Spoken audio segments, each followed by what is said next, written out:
Jeste li ikada pomiješali pivo i sol? U ovom kratkom videu ću vam pokazati što će se desiti ako pomiješate ta dva sastojka, zato ostanite sa nama do kraja videa. Prvo što će vam trebati je 300 ml najjeftinije pive. Jeste li znali da se piva osim za piće može koristiti za još mnogo drugih stvari?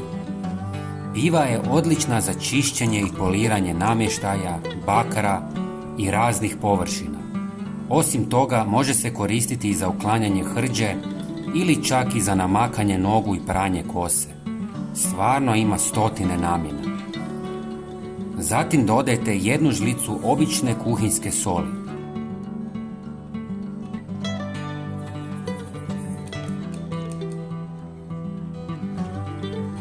I na kraju dodajte 1 žlicu sode bikarbone. Sve dobro promiješajte i pričekajte da se pjena slegne. Pivo sadrži enzime i ugljen diokside koji pomažu u razbijanju masnoća. Sol je korisna za čišćenje zbog svoje abrazivne teksture koja pomaže u uklanjanju mrlja i apsorbira masnoće.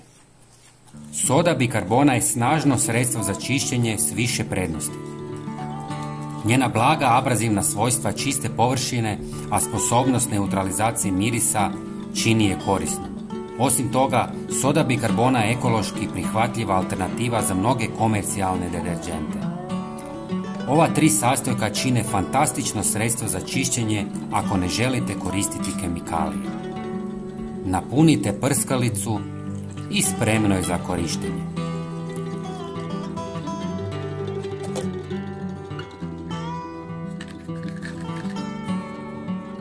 Možete prati suđe, kupaonu ili razne druge površine.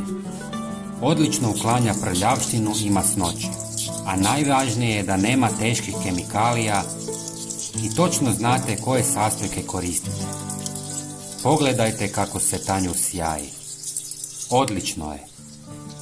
Dragi prijatelji, bilo bi nam drago da podijelite ovaj video sa svojim prijateljima i pretplatite se na naš kanal. Hvala vam puno. Pozdrav!